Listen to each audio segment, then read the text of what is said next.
Hey, welcome to Page Break. I'm your host, Brian McClellan, coming to you on a very cold winter day here in the mountains of Utah. My guest this week is author Piper J. Drake.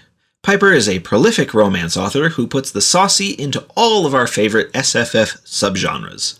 She's written a pair of suspense series in True Heroes and Safeguard, the science fiction Triton Experiment series, the paranormal London Shifters series, and many standalone novels and short stories. She has a new contemporary fantasy series, Mythwoven, coming in April 2023, with the first book, Wings Once Cursed and Bound. Piper is also the co-host of the 20-Minute Delay podcast with Gail Carriger. Piper and I spend way too much time talking about food and tea before moving on to the tropes of the romance genre and the way she's used them in her own writing. We also chat about Piper's childhood love of science fiction and fantasy, the origin of her pseudonyms, and the challenges presented by moving between genres. Enjoy my conversation with Piper Drake.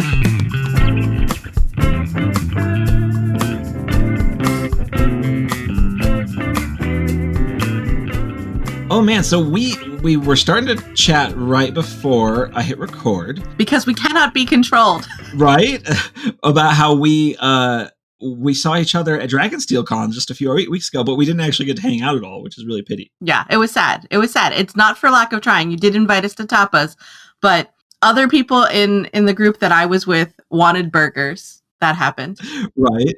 The irony of that was that Dan was trying to get me to come to do burgers with you guys, and I was really feeling the tapas place, and then I got a burger at the tapas place. Really? Yeah. Oh my gosh. I love tapas. Don't get me wrong. I absolutely love tapas. But I also was really interested in this burger because, Salt Lake City, Utah, very, very famous for this burger. And it sounded really appealing to me with this whole okay, friends, if you don't know what burger place, what was it called again? Crown Burger or something? Was that it? I don't think I've ever been to it, so I don't have an opinion to share. Okay. So supposedly it is, we'll have to ask Dan Wells again what the name of this place is, but it is a burger chain that is specific to Salt Lake City, or at least to Utah. Yeah. And in particular, their classic burger has pastrami on it and a special sauce. Huh. Was it pastrami or was it? I thought it was pastrami. Yeah. But either way, it was one of those one of those really, really lovely flavored meats. And I'm from the East Coast. I'm a Jersey girl. I love me some glorious pastrami or corned beef sliced on rye with a little bit of sauerkraut and some Russian dressing. Yeah. Give me all of those flavors right away. And so hearing that there was a burger that existed in Utah that let those flavors dance, I was very curious. And he also mentioned something about a fry sauce, which wasn't as interesting to me, but the burger had me. Well, how was it? It was good. It was a very cold walk to get there. Yeah. Because it just happened to be quite cold out that night. And we walked maybe 3-4 blocks. It wasn't terrible, but I'm a very slow walker, which means we were exposed to the cold longer than necessary because I'm a slow walker. The atmosphere of the place was nicer than, your McDonald's or your Burger King or your Wendy's. It was more on a level with what I grew up with thinking of as Red Robin or TGI Fridays or Friendly's. Friendly's comes to mind for me being a South Jersey girl. Yeah. The decor was nice. It had some knights in shining armor up on the walls. There was a fireplace. I mean, that's kind of nice on a cold night. Right? Crackling fireplace. Very nice for a burger place. And the burger itself was very good. It was, a juicy burger. I'm a bougie burger girl, though. Mm-hmm. Right? I have gone, one of my favorite burgers ever was actually in Cambridge, Massachusetts, all the way at the end of Mass Ave, away from all of the usual restaurants. Mass Ave in Cambridge has a delightful amount of restaurants that cater to a lot of the corporate buildings that are in the area and the student populace as well, for the various Ivy Leagues that are right there. Yeah. But this burger place had a lamb burger Ooh. That they would serve to you. So beautifully seared on the outside and so gloriously rare on the inside that it was meltingly tender. and they would put a little divot in the burger so that they could seat a tiny little quail egg. Oh my gosh. In the divot. And then they also would serve it with this amazing olive tapenade. That was my favorite burger ever. Yeah, that sounds decadent. Right? Like, so you can tell I like the odd flavors. Yeah. Ooh. This is me and my love of food is why I work so much food in my characterization. I do love food as well. Food is like one of those things. I definitely I feel like as I get older and I'm trying to address my physical health better, I found that food has become intrinsically like a guilt thing for me, and I'm really not liking that change. Oh. See, one of the things I think I really appreciated, I had a heart attack in February of 2021, which, you and I in hearts, we seem to have a thing. Yeah. Right?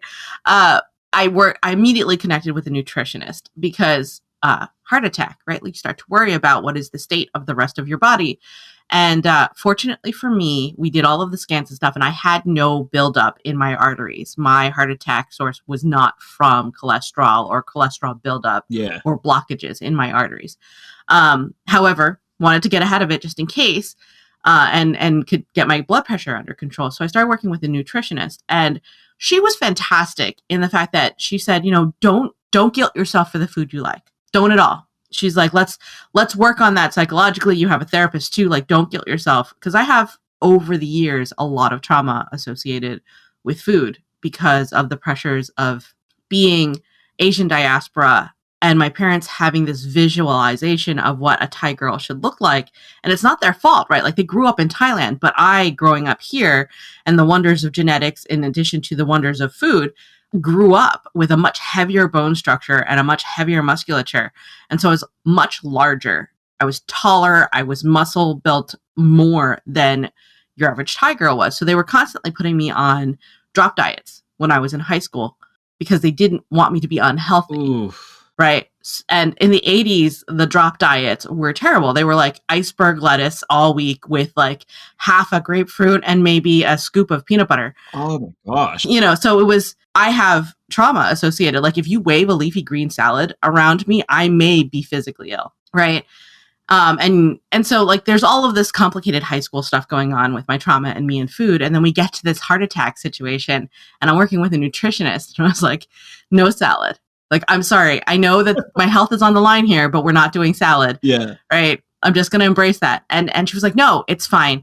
And the other challenge that she took on was the fact that I eat 75% Asian foods, which she had no experience with. Most nutritionists will have tried and true kind of food suggestions for you. And almost all of them are very US based, westernized food choices, So we had to work together on what I liked. And what she decided to do is she said, eat what you like because you're really sensitive to your body's cravings. Take pictures of everything you eat. And I will have a conversation with you every week about the content of that. And after every photo, she'd send up back and she's like, oh, that's awesome. How did that taste? Could you maybe throw a handful of cooked vegetables in with that? Right? Or that's awesome. That tasted really good. What about it did you like? Okay, could you add a little bit more protein, whether that's chicken or whether that's tofu, some additional protein to that meal? So she would start to tip into the meals that were my go-to comfort foods and make tweaked suggestions to add more protein or add more vegetables to better balance out the macros so that it was my food choices. I wasn't giving anything up. But she was helping me better balance them. Well, that's good. I'm glad you're working with somebody on that because I definitely struggle with that kind of thing. I just in terms of because I just food is that's one of the great pleasures of life, right? Yes, and I used to love seeing all of your photos and stuff. You do food good. My smoker broke a couple of months ago. Oh no! And then right around the time I had my heart problem, and so I was like, I'm going to get a smoker after I deal with the medical bills. Fair. Absolutely fair. But yeah, no, I love food and I love red meats, which is really not great for you in quantity. But oh yeah. I had one person approach me and was like, I would like you to eliminate 90% animal-based protein from your diet. And I was like, I'm sorry. Yeah. I'd rather pay the consequences. Right? That's not going to happen. There are certain lines you kind of have to draw. Like I'm very much one of those people that I feel like it'd be way more ethical if we had more kind of plant-based diets, and if we had more, but if they can give me a meat that is plant-based that I can't tell, I will totally switch to that. But until that day, I love meat so much. I definitely took a different approach in the fact that, like, I have adjusted how much red meat I intake. For me, I follow my cravings a lot more, right? So I only crave red meat on a very, very occasional basis. Like when Dan was talking about this unusual burger, right? Like, then I'm like, oh yeah, that sounds great. Like, I'm not going to sit there and deny myself and be like, no, don't eat that red meat. Instead, and for holidays, like one of my favorite Christmas meals to make is leg of lamb. Definitely red meat going all the way. But I tend on a day-to-day basis to really gravitate towards chicken and fish.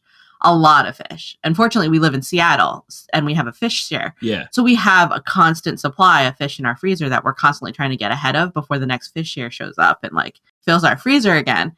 You know, champagne problems in a way. So, and I'm also very fond of tofu in many, many different forms, right? Like I love firm tofu, pan fried. I loved pressed tofu, thin sliced over ramen. I love silken tofu squeezed out through sundubu jjigae, which is like this wonderful homey Korean stew. So it's silken and custardy.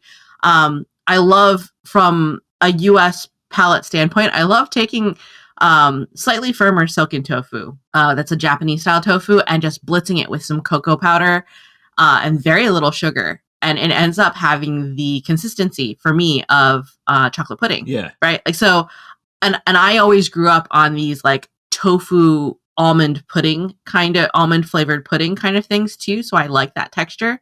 So I eat tofu in a variety of forms already. Right. Like, so a day doesn't go by when I'm like, oh, I need to run over to H Mart and get some more tofu. And I'll stand there in front of like the tofu section, the wall tofu, going, I'm only allowed to get 3 kinds today. See, I know absolutely nothing about tofu. No experience with it whatsoever. Like but so next time we get a chance to hang out, you need to introduce me to good tofu. I would be happy to, although Dan lives closer to you and Dan makes use of tofu quite well too. He and Dawn both, his wife, make a really great mapo tofu, which is a Chinese style dish. Obviously, they've made it their own and they've evolved it, but isn't that the great thing about cuisine, right? So they make a fantastic mapo tofu. Dan also makes a very, very good spicy sundubu jjigae. So a Chinese style dish, a Korean style dish, both of which incorporate 2 different kinds of tofu, right? Like one's a little bit firmer, comes in squares, and another one is a silken, custardy kind that just kind of freeform floats around in the sundubu jjigae. And it's lovely because it's more about the mouthfeel. Yeah. Because tofu tends to take the flavor of the dish, right? Right. My earliest experience with any tofu at all was this Chinese restaurant in my little tiny town in Ohio that I grew up in. They had a hot and sour soup that my dad loved, and I hated as a small child. But by the time I hit teens... Yeah, that's a little bit more complicated for a kid's palate, right? Yeah, when I hit my teens, I started to realize that this was really good soup. Mm-hmm. And it had these big old chunks of, I don't know what kind, but they had big old chunks of tofu that just absorbed all of that flavor. Right, and then you take the mouth and it just bursts the flavor all over your mouth. From the actual... Oh, so dang good. I love that. Oh, yeah. And there's some cooking techniques to different kinds of tofu, right? Actually, it was funny. I want to say a year or 2 ago, sometime during lockdown area time periods, during the panini, there was a foodie article that said uncharitable things about tofu. And my corner of the social media internet flipped out about that. Like, excuse you. And Courtney Milan, who happens to be an excellent romance writer, particularly historical romance. I love her work, by the way. Did an entire Twitter thread in which she did a month of tofu recipes. And so many of them were glorious that I was like, click, let me grab that recipe. Click, let me grab that recipe. all different kinds of tofu, exploring all different ways to cook it and how delicious it was. Courtney Milan is also one of those people who I really enjoy her palette. So if tofu is not your thing, currently one of the things that she has been exploring this summer has been tea, particularly pu'er tea, and particularly the types of teas that you go through multiple steepings, tasting the difference each time it's been steeped for a couple of seconds, and having just a tiny cup of it and tasting the different and the flavor profile as it changes through the multiple steepings.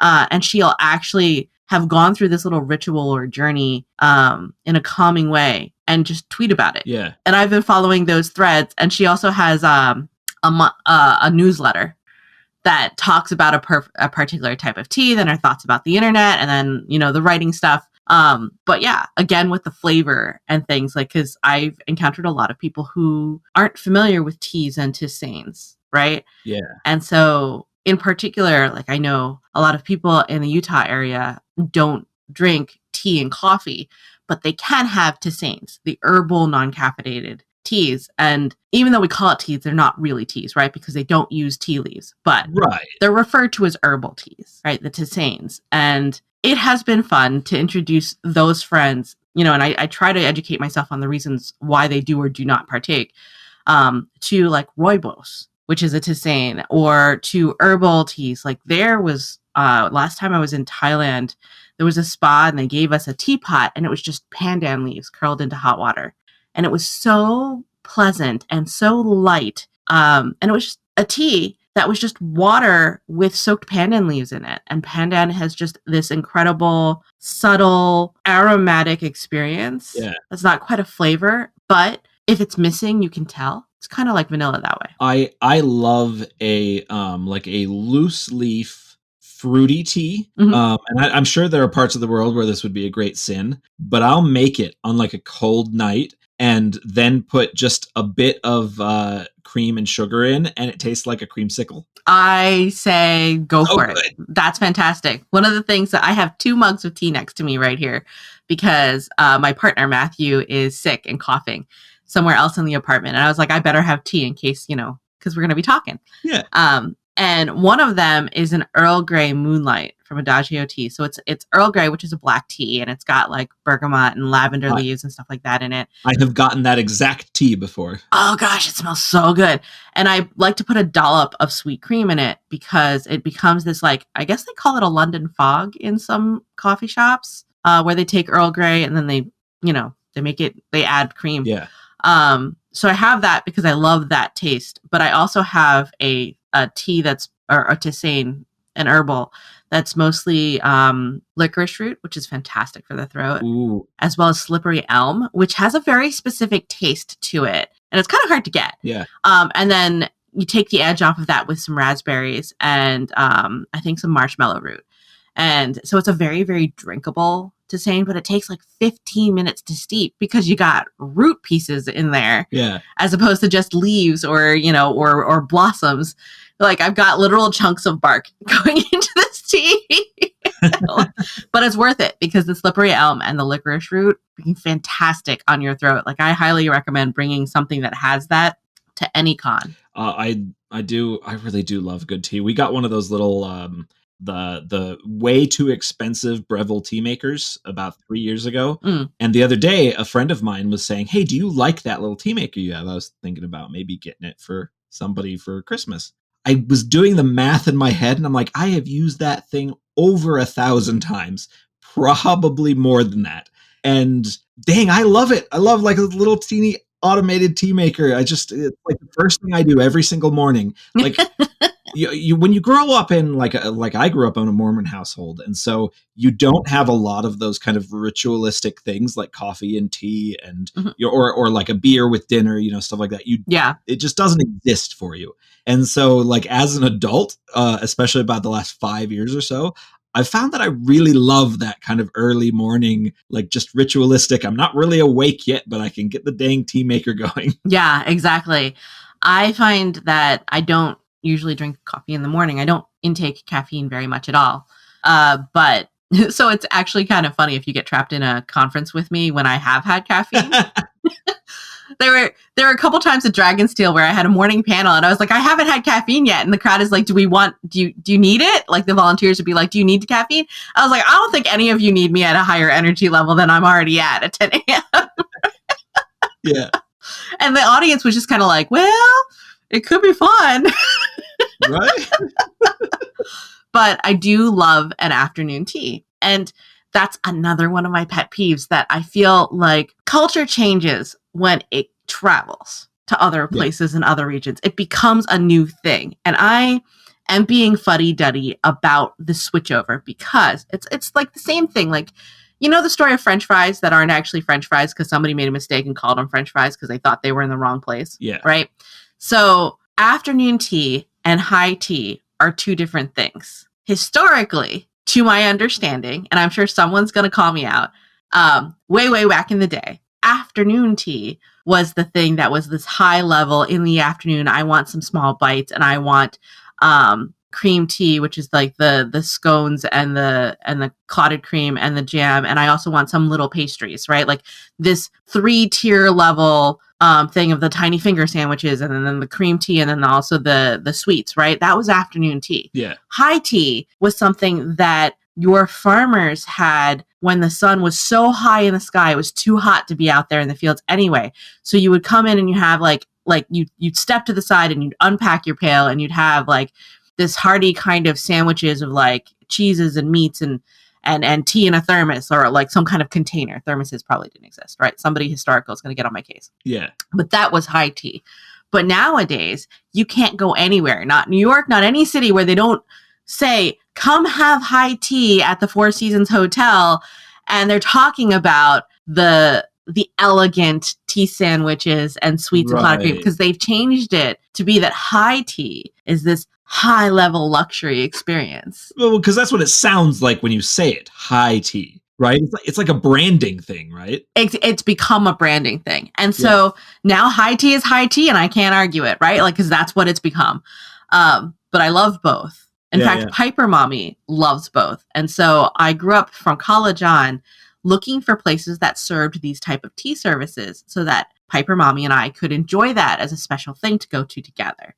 Or I would actually, go through the cooking and the baking and stuff to set up a high tea or an afternoon tea, whatever it was, a tea time for her and her friends. So now when she comes to visit from Thailand, there is not ever a visit where I don't make sure tea happens. But on a day-to-day basis at home, sometimes I just have these little personal teacups and it's just the putting a little bit of loose tea that I feel like for the day and steeping it and sitting down with the cup and going, I like this one. Or, this smells really good, but the taste is not here. Yeah. Or, and be thoughtful for 5 minutes before I move on with my afternoon. Man, I struggle so much with the whole be thoughtful part. Like I'm like that, like make a giant thing of tea and then chug a huge glass of it every couple of hours. And that's cool too. Like I have a friend who does that with coffee. I kind of wish I had a bit of that, like, trying a couple different things and really thinking about what I'm drinking and all that.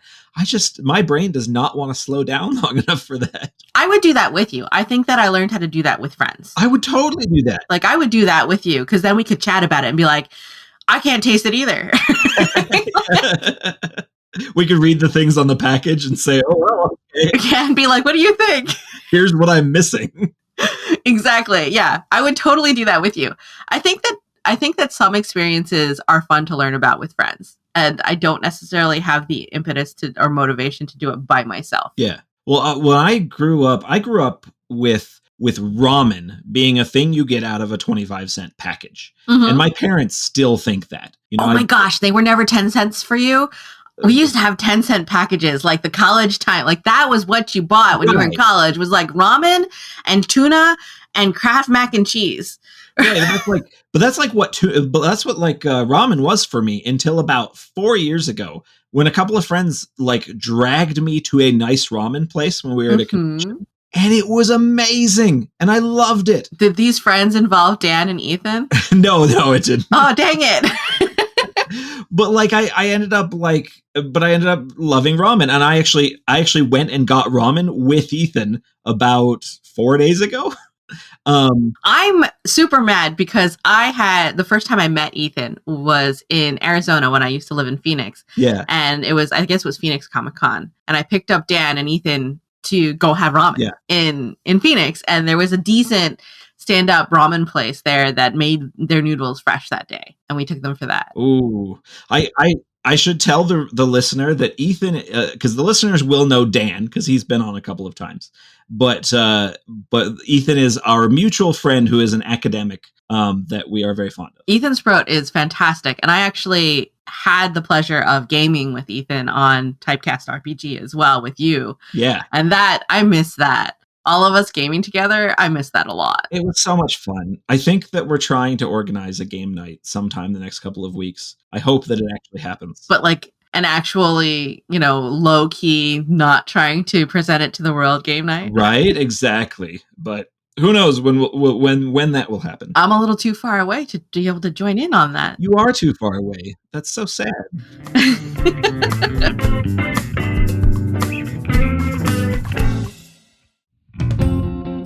Hey Page Break listeners, Brian here, rudely interrupting myself for a bit of a plug. Making a podcast isn't free, and I'm hoping that you enjoy it enough to pitch in a pittance. To do so, head on over to patreon.com/pagebreak, where you can toss as little as $3 a month into the tip jar, $5 a month to get the podcast ad-free and early, and $10 a month to hear your name in the credits and feel a smug sense of superiority. You can also buy my books from your favorite retailer, or direct from my website. Thanks to everyone who contributes. Now back to me.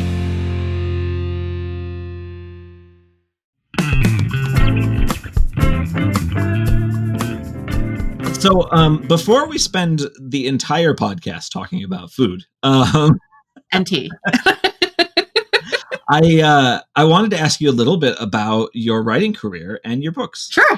So you write romance plus a whole bunch of different genres. Oh yes, and I love that because I have zero experience with romance as a genre. And I was kind of curious if you could give me, because I'm going to assume, maybe unjustly, that a lot of my listeners are like me, where they're romance troglodytes. And I was wondering if you could, as somebody who loves both kind of the fantasy genre as a whole, but also writes in romance, could you give us the elevator pitch for the romance genre? Oh my gosh. Okay.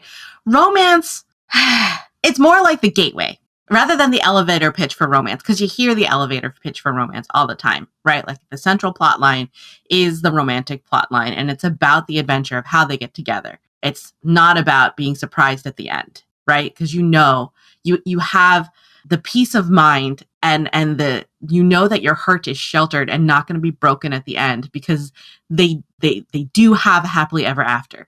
The adventure is figuring out how, in spite of all the things that they're being faced with, right? Yeah. So that's the elevator pitch for romance. Okay, fine. Right. And there's a lot of wonderful discourse about how romance has been the cutting edge of things like consent and equality and inclusivity, and really, really been right at the front, trailblazing at writing that and including that on the main stage.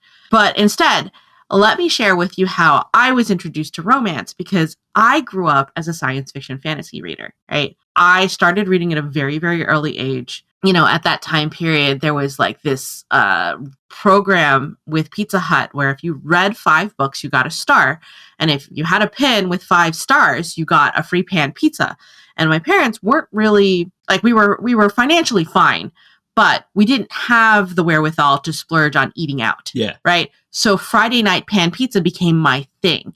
I read 25 books a week, usually more, but you can only earn 5 stars. And so I always got a pan pizza, and my sister and I shared it, and my parents would, take us to Pizza Hut because I had earned a pan pizza.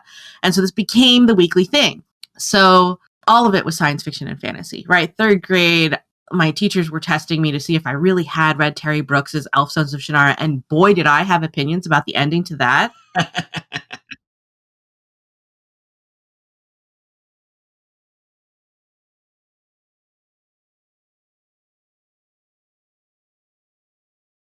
I had opinions in 3rd grade about this situation, and then I was also reading a lot of Michael Crichton. I was reading a lot of Jane Eyre, all through elementary school. And then Mercedes Lackey and Anne McCaffrey came onto the scene, and I was reading a lot of them. I was reading a lot of Robert Heinlein, particularly Glory Road. I used to come back to quite often. I kind of bounced off of David Weber. Please don't hate me for it. It so happened that at that time I bounced off of it. Well, you were also in elementary school. Like I was still on Boxcar Children. I mean, well, middle school by the time David Weber was like brought up to me. It was like middle school, high school, and I really, really loved Anne McCaffrey's Sassenach. And so David Weber's, what's her name? David Weber had a primary heroine character who was military sci-fi, and I bounced off of her because I loved Sassenach so much, was what happened. Mm-hmm. But in any case, so science fiction and fantasy was my thing, right? So wait until my adulthood. We're talking like heavy into my adulthood here. Like I was married. I had finished high school. I had finished undergrad. I had finished my master's degrees.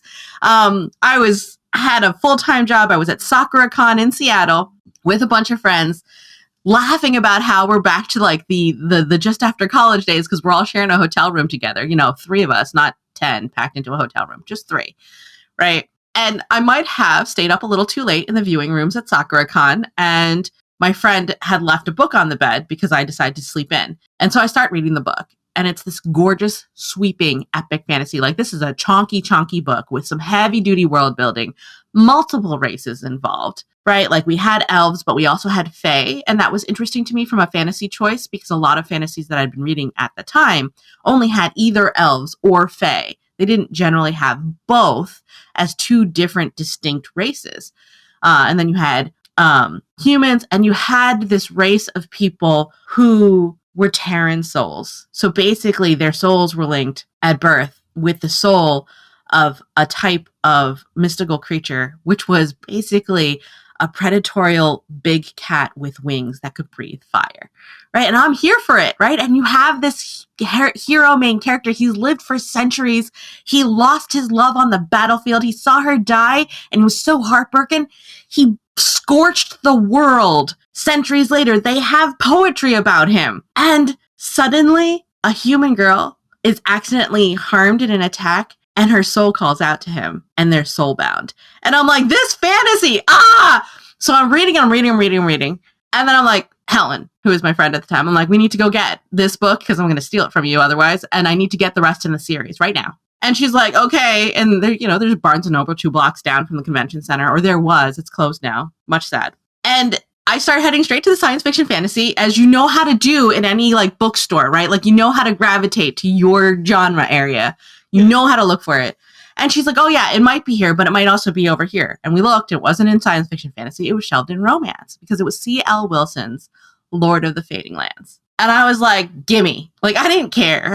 Like, I'd never read any other romance before, but I didn't care because the story was so good. Yeah. So what I would recommend to anyone who is unfamiliar with romance is find a gateway romance. Yeah. Don't ask a friend who reads romance who doesn't read what you read, because they will give you a romance and you're going to bounce off of it because it's the romance that they read. It's kind of like trying out food. Ask for romance from somebody who reads what you read and loves what you love too, because they'll know what romance gateway is one that will appeal to you, because romance is such a broad genre. It's kind of like trying to jump in the deep end of watching anime for the first time. Yeah. Right? Japanese anime is a huge visual genre. And it's got so many different things. Like, I can tell you right now, I have a lot of friends who watch anime, and their choices are way different from mine, right? Like, I only watch a very, very few slice of life animes, and then the rest of them bore me to tears, right? I only watch a few magical girl animes, and then the rest of them are a little bit too not quite right. They're not the right fit for me. But give me like a problematic morality chain hero, and I'm just like, right? Like, so there's a lot of anime that I really enjoy that some people are like, that's disturbing. Well, it's really interesting because, like, when you talk about books and anime or TV or whatever, it's like flavor profiles. Mm-hmm. Different people like the different flavor profiles, and sometimes they cross over and sometimes they don't, and it's all different. It's all different for each individual. Exactly. Now, one of the things that I love about romance and Romancelandia, as we like to call it on the internet, is that a lot of romance authors have really tagged into this palette thing. And so we start to give you little hints about what we like. So rather than me telling you that, let's say like my Triton Experiment series, I was doing this at Dragonsteel Con, and it really seemed to work well with the readers who are coming up and just like, I would like to know more about your book. And I would go to the London Shifter series and say, rather than saying this is paranormal romance and the story is about this, I would be like, werewolves protecting humans at ground zero of the zombie apocalypse. Large body count. I promise you the cat lives. Right? Like, does that tell you what the plot is? No. But does that tell you the ingredients where you're like, I think I might like this. Let me pick this up? Yes, it does. Or I'll tell you, I was telling them about my Triton Experiment series. And I was like, we have a shapeshifter in space. She's very good at killing people. She's very bad at feelings. Again, nothing about the storyline. Yeah. But we know that this has the ingredients that we like. And so we must read it now. Right. So I think that a lot of romance authors have started to use graphics and stuff like that where they have the book and they don't have the blurb. What they have is like Grumpy versus Sunshine. He's bad at feelings. She wants to murder a person.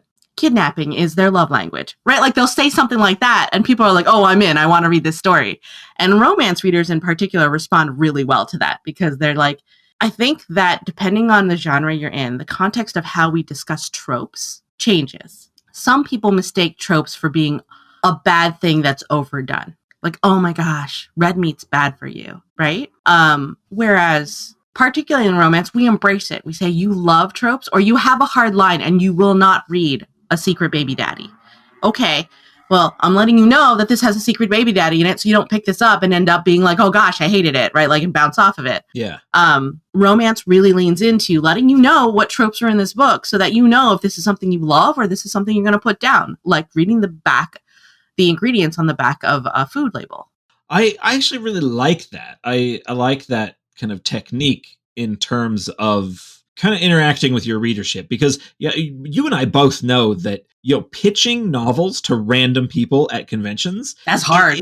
It's hard. It can be fraught because the pitch that you just gave the last 5 people might actively offend the 6th person, right? Like exactly. You never know how it's going to work. And also like, it's so fraught when you're faced with the question of what's your book about or tell me what your book is about, right? Because you start with the elevator pitch, right? Like how much time it takes do you have in an elevator? And then you're like, well, do I have time to get into the query pitch, which is like, how long does it take to be in an email without having to scroll, right? Like about that much information is what I'm going to give you.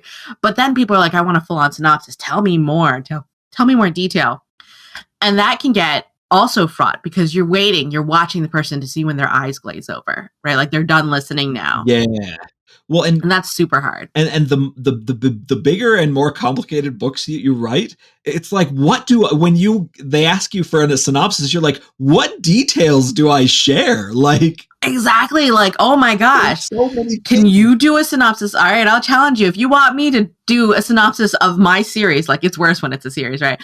Like of my novel. Yeah. All right. If you want me to do a synopsis of my novel, I dare you to summarize The Fellowship of the Ring in 3 sentences and not use the name of don't lean on the reputation preceding it. Yeah. Right? Like that's hard. Like pitch madness on Twitter where you have to limit it. You're going to have to give me a half hour to think about that. Like, yeah, you're going to have to sculpt that and pull out like the special bit. Yeah. Sculpting a pitch for Twitter, for example, for pitch madness is hard work because it's that limited number of characters, but you're pitching, but also you're hashtagging, right? Like, so how much room do you have to tell about this story? And what you have to go for is, what is the point that will catch this person's interest and hook this person? Yeah. And you kind of have to try to get a sense for that. And that's hard. That's definitely hard. Like I had an experience at Dragonsteel Con where I gave my pitch to someone and their eyes kind of glazed over and they were like, oh, I'm not that interested. And they started to walk away.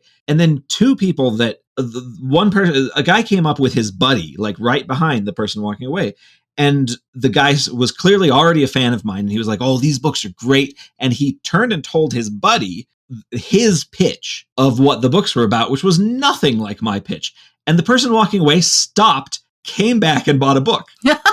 Like, you don't know what's going to grab a person. Exactly. And one of the funny things about it too is that it's real hard to bounce off an entire genre based on like a handful of books. Yeah. Right? Like I would not bounce off the entire fantasy genre just because I had tried 3 authors and I bounced off of all of them. Right? And I think that that's one of the difficulties when you talk about any genre and someone having tried it and them bouncing off. It just means that they hadn't found the subgenre within that genre that appeals to them. Or they hit an author who writes that subgenre in a way that doesn't appeal to them. Yeah. Right? Voice is a part of it. Like you could love mapo tofu and then the way that someone else cooks it could be terrible in terms of a match to your palate, right? Yeah. Like, you know, you could end up not feeling your mouth because there was so much Szechuan pepper in there. And then at other times, you know, you could absolutely have loved it because your entire mouth has gone numb, but there's this savory sensation going on that you're enjoying for the rest of your life. Right. So, yeah, like I think that it has a lot to do with convincing people to be open to keep trying rather than say, I tried that once and never trying it again. I'm like, okay, fine. Well, you know what? You tried hot and sour soup once and thought you didn't like it. But guess what? Maybe you do now. Yeah. Well, and that's something I'm discovering as I get older is that my palate's changing a lot. Oh, yeah. The last few years, I have genuinely started enjoying foods that I loathed in my 20s. I just like I'm finding just, oh yeah, man, I love this stuff. This is so tasty. Like, you know, put more hot sauce on that, you know, on that taco I just got, the street tacos that I got.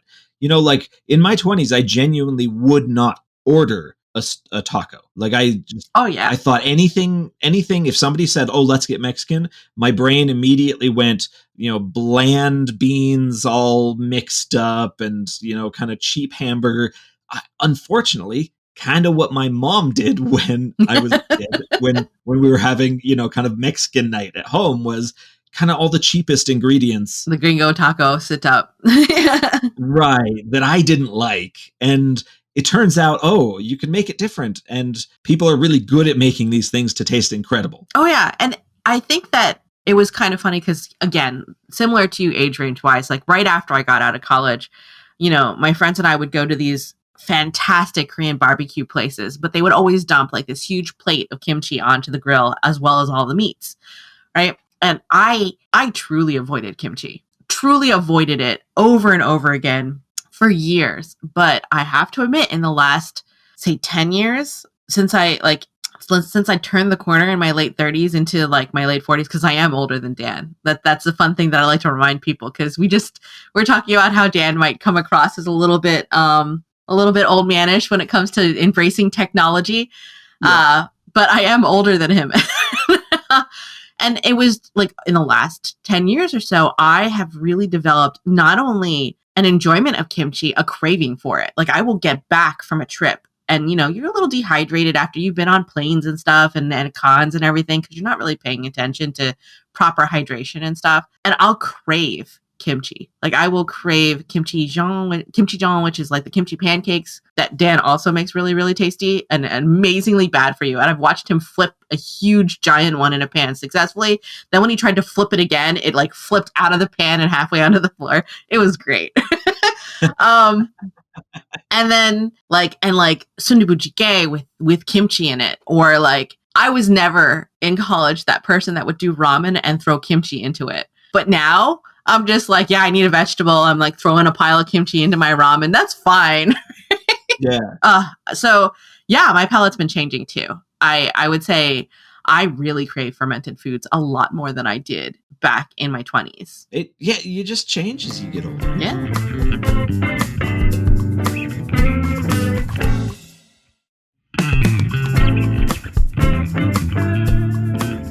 I was actually curious. It's a terrible segue, but speaking of change, I was curious about your early pseudonym, the PJ Schneider. Yes. So I saw on your website that you are re-releasing everything under Piper Drake. Mm-hmm. So why the pseudonym, and then why the ditching the pseudonym? Okay, so I'm going to answer this in reverse order. Part of it's Brandon Sanderson's fault. Oh, really? I'm going to leave that, and I'm going to go back to the beginning and answer the question, and then you'll see why. Okay. I just got to call him out for this one, and I don't think he'd mind. But in any case, so when I first started pursuing publishing, it became very, very clear that my real name I was managing, and I'm still managing, a parallel day job career, right? And it gets a little judgmental if you're in that career, but you're also an author, because the question becomes like, hey, are you really spending the time that you say that you're spending on your day job, or are you putzing around writing on company hours? Yeah. Right. So I made the choice to go with a pen name, and I wanted something that I would answer to, right? So I'm one of the old fogies from the Mega Tokyo forums, and I used to attend Otakon a lot. And so a lot of the personalities on the Mega Tokyo forums would call me PJ as a shortening for my handle on the Mega Tokyo forums at the time. So every year I would go to Otakon, and every year they'd be like, oh, it's PJ. So I became PJ Schneider as my pen name, because it was a lot easier to say. It was a lot easier to look up. There wasn't somebody who already owned the domain. A lot of those kinds of things. And I wrote paranormal romance and science fiction romance. And I started off well, but I started off in digital first publishing with Harlequin, Harlequin's digital imprint called Carina Press, as well as a couple of small presses. And I did pretty okay. But once I settled with the agent that I have now, because I've had more than one agent, she really was saying that she was getting feedback from my editors that I wasn't really getting the attention or the exposure that I deserved.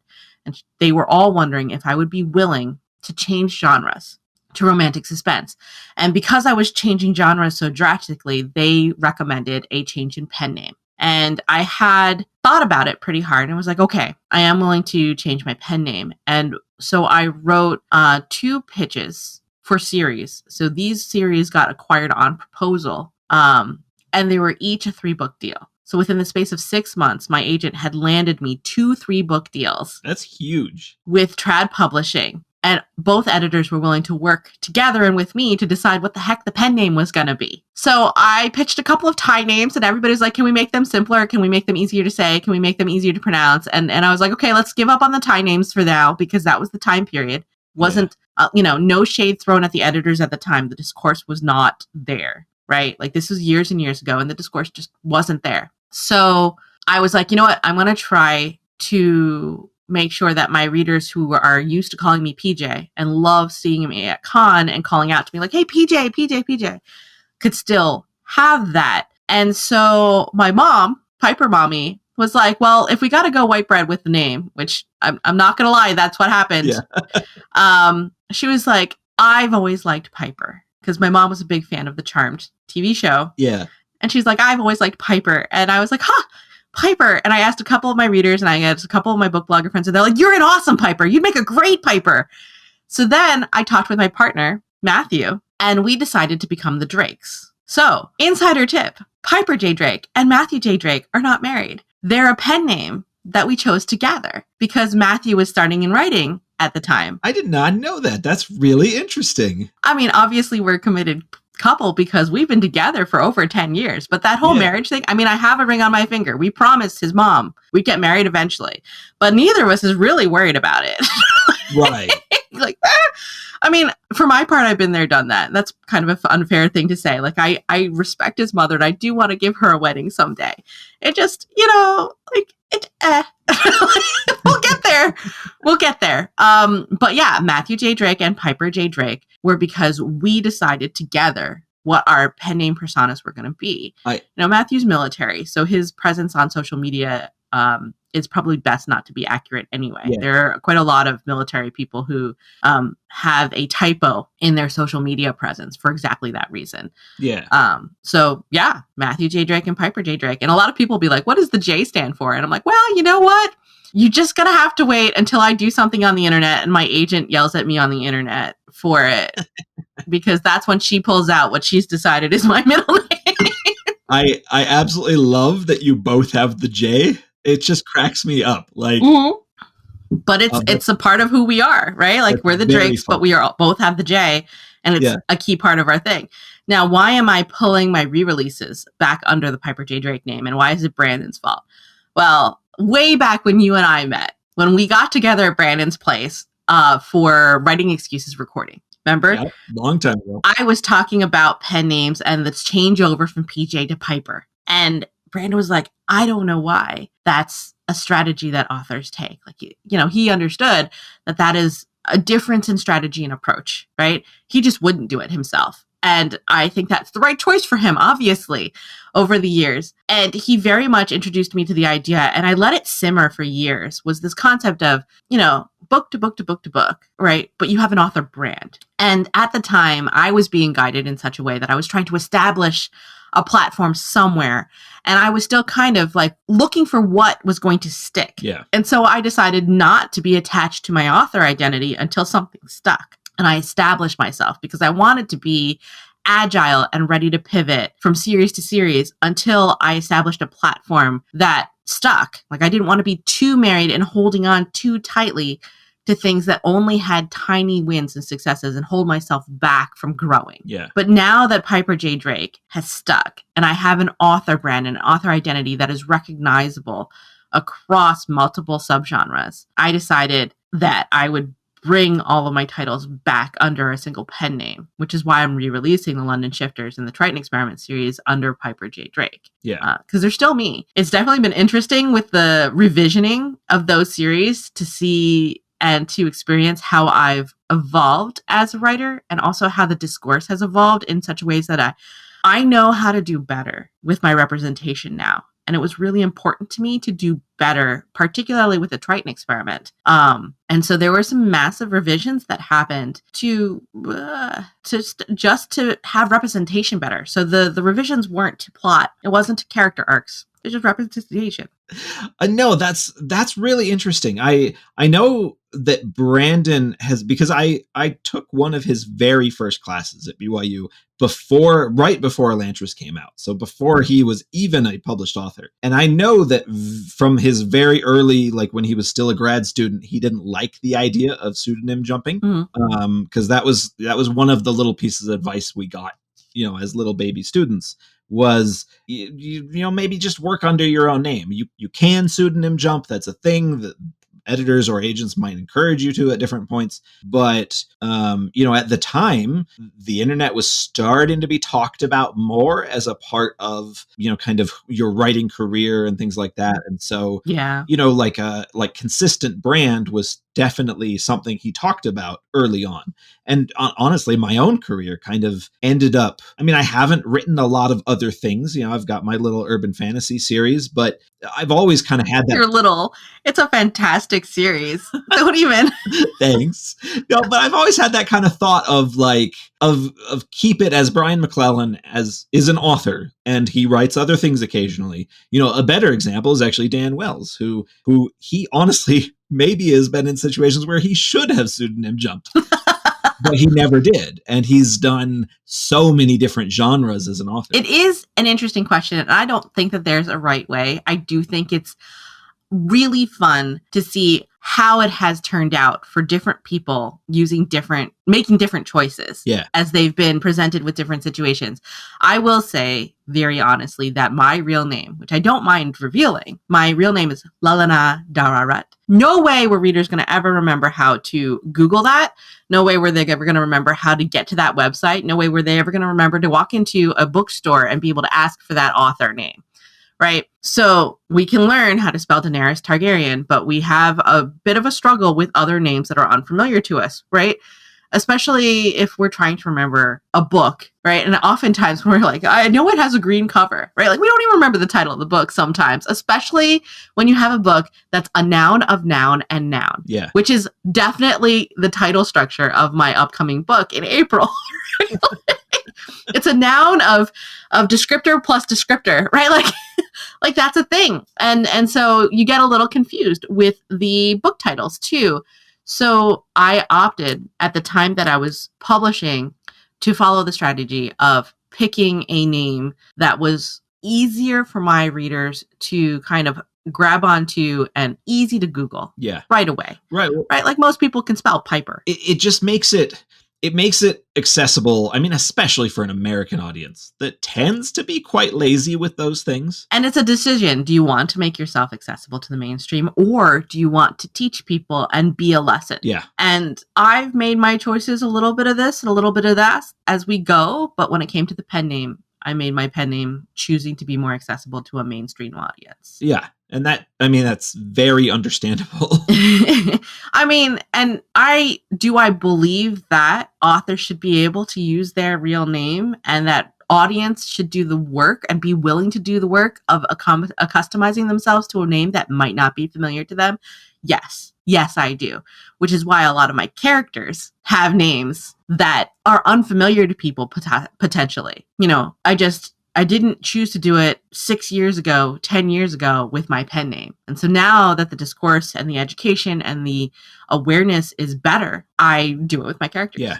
Yeah. And I think that's just part of kind of developing as an author, right? You learn more, the world around you changes, you change, you try to adapt, you try to, just move forward, right? But also there's a certain amount of having begun to have people journey with you, right? As you build a reader base who's a little bit more loyal or at least recognizes you and has some respect for you or has some trust with you, they're more willing to do the work of learning a new world if you're building a new world, or learning new characters if you're introducing new characters, than they would be if they don't know you from anybody else, right? So a part of it is the fact that I've advanced enough in my career as a trailblazer in certain ways, both because of an intersection of marginalized identities and also because of just the fact that I have my voice and I have the stories that I tell.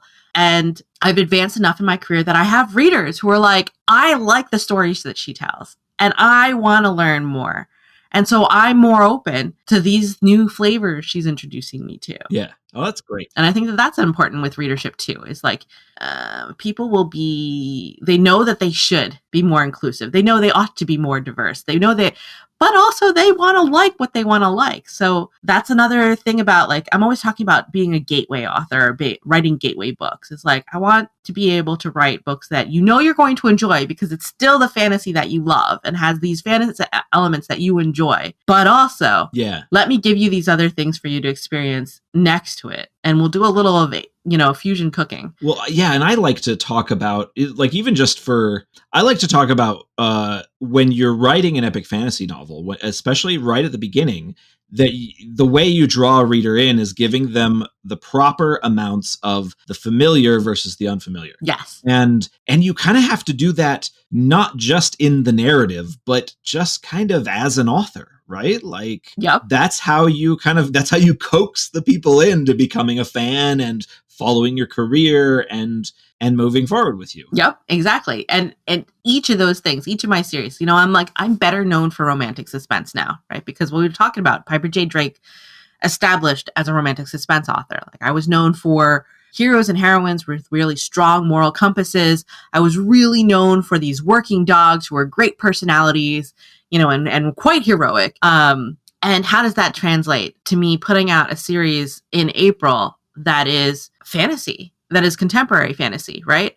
And a lot of people are like, oh, well, it's urban fantasy, but nobody wants to say the word urban fantasy anymore. So now we get into this thing where genres, like, publishers don't want to say a genre because it doesn't sell anymore, but readers are like, but isn't that what this is? Yeah. Right? And I'm like, I want to take you back to the days of Laurel K. Hamilton when she first started publishing the Anita Blake series. And half the time her stuff was like, she'd have books in multiple places, right? Like, sometimes her books would be shelved in horror because of the level of body count and blood and gore that would happen in them. Sometimes they were in romance because, like, she got explicit. There were some major complex romantic relationships going on in there, and all of them got super physical, right? And sometimes they were in science fiction and fantasy because we had vampires and werewolves and more vampires and werewolves, and there was even a Quetzalcoatl in one of the books, right? So, like, where did she belong? Well, eventually, urban fantasy became a thing, and Patricia Briggs came on the scene with the Mercedes Thompson series, and I had been reading her in fantasy, right? And she came along with her Mercedes Thompson series, and she came along with the Alpha and Omega series. And Alpha and Omega series, I would argue, is actually romance. But because Patty is an urban fantasy author who went blockbuster big with Mercedes Thompson, it's being marketed as urban fantasy, even though Alpha and Omega is really a romance between Charles and Anna.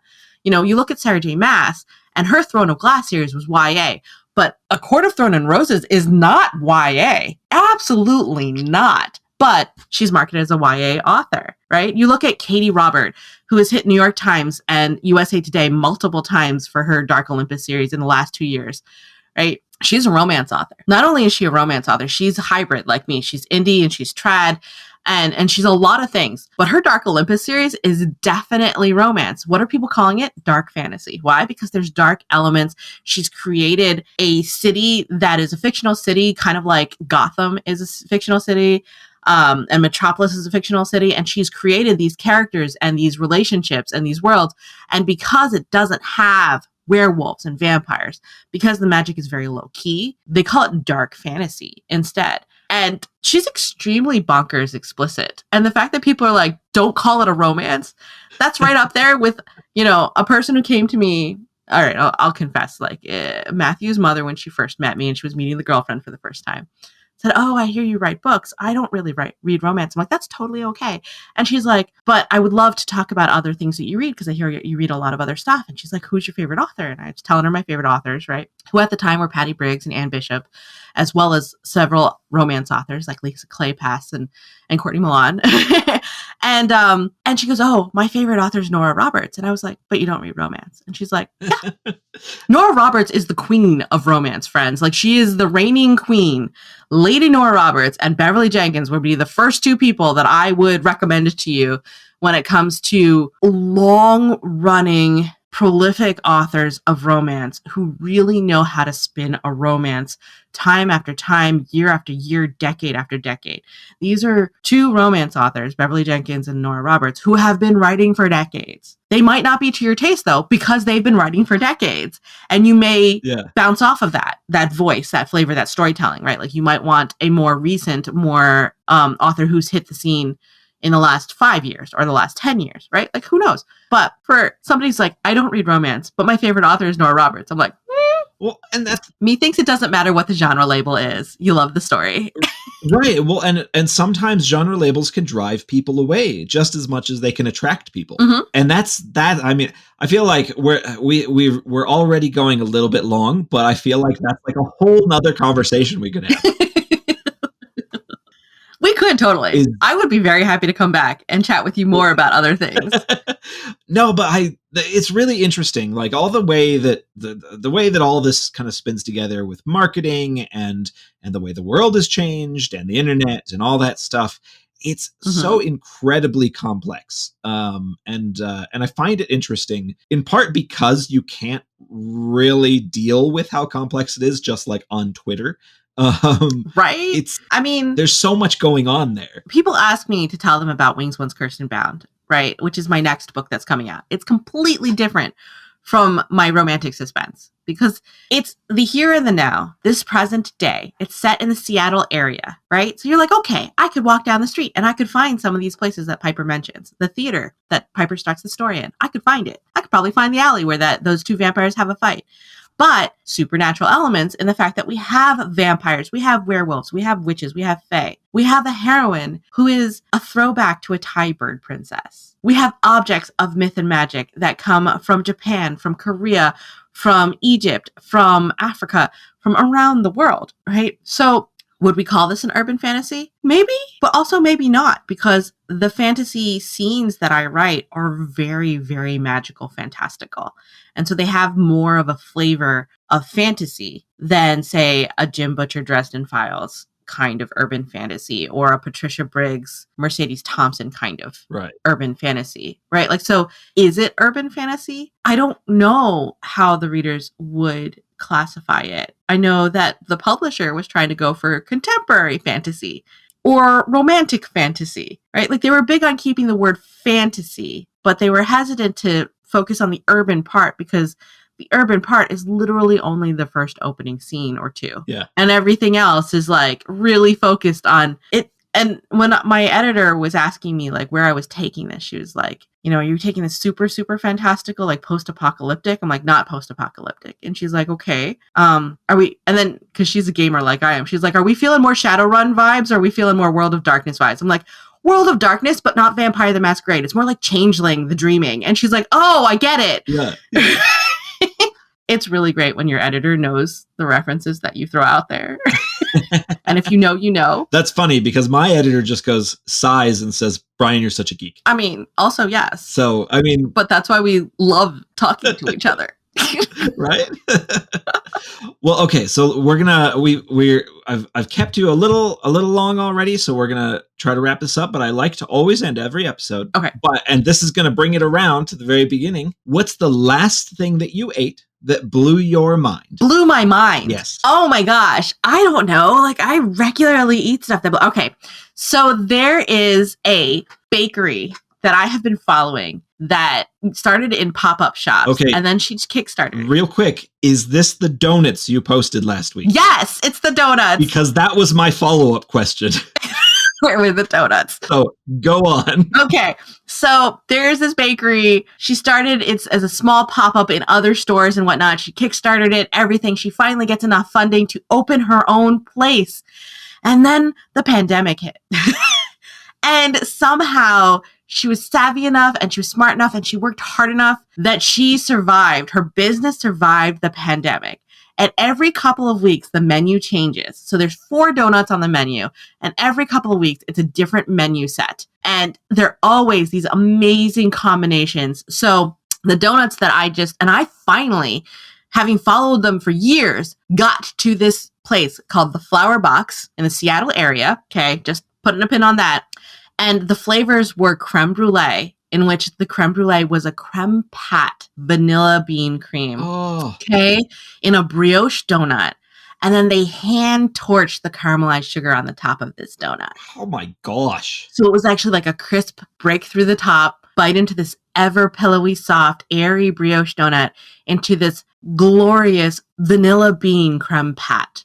Now, if you're not familiar with why I'm making the distinction about creme pat, is if you go to Krispy Kreme or you go to Dunkin' Donuts, you usually have a choice of like frosting or vanilla pudding, right? Like it's a Bavarian cream vanilla pudding kind of situation.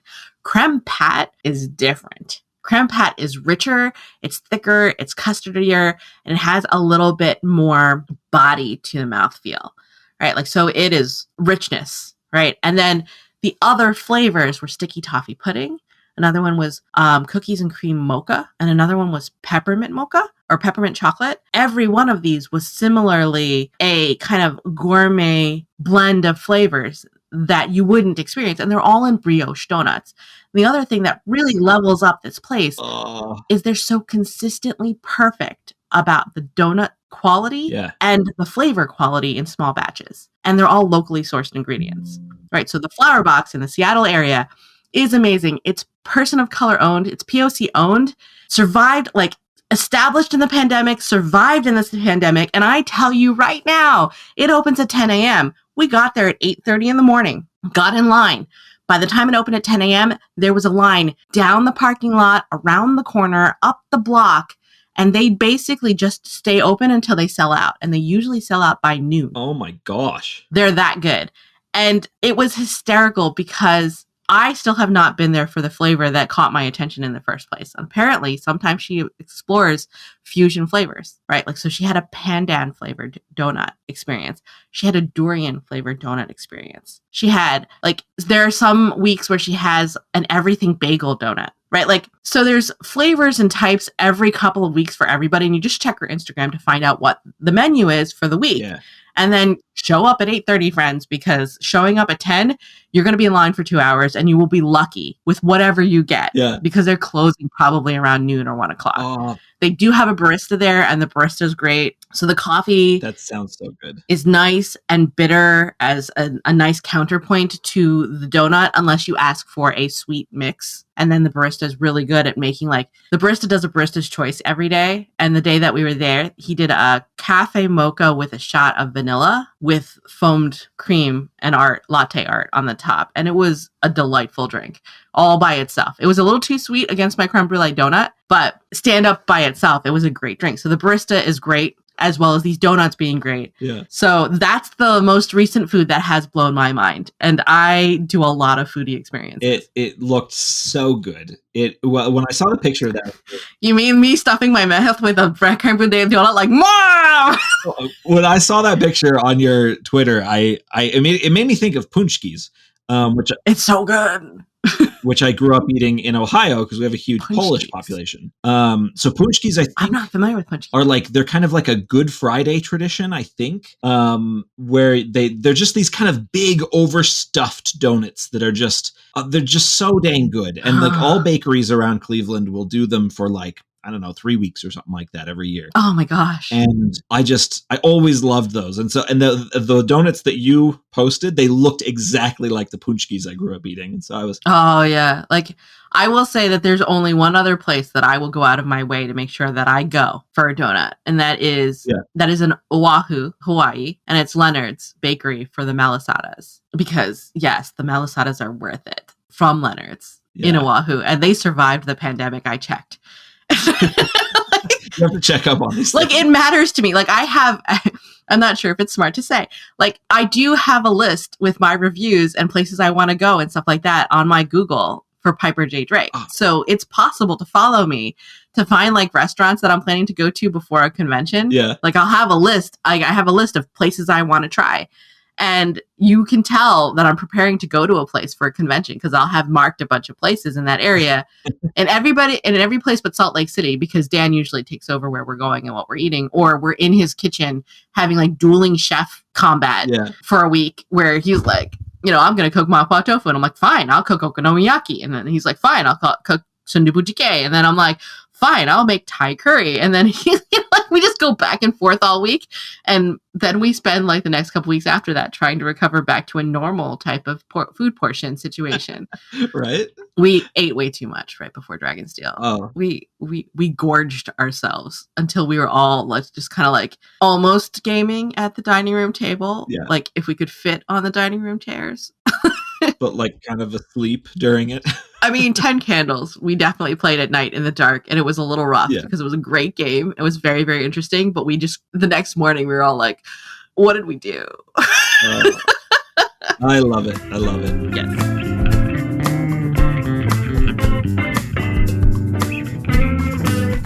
That was romance author Piper J. Drake.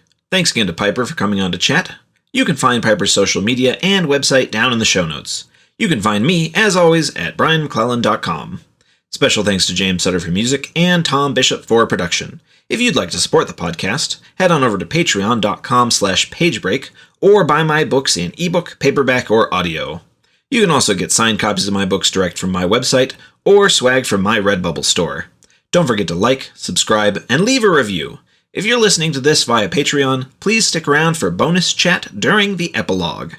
Special thanks to Elijah, Ivor Gullickson, James Clark, Jennifer Johnson, Jason Nall, Kyle Anderson, Sexton Hardcastle, Talon, Brian, Will Lebelski, and Bradley Thornhill for their backing on Patreon.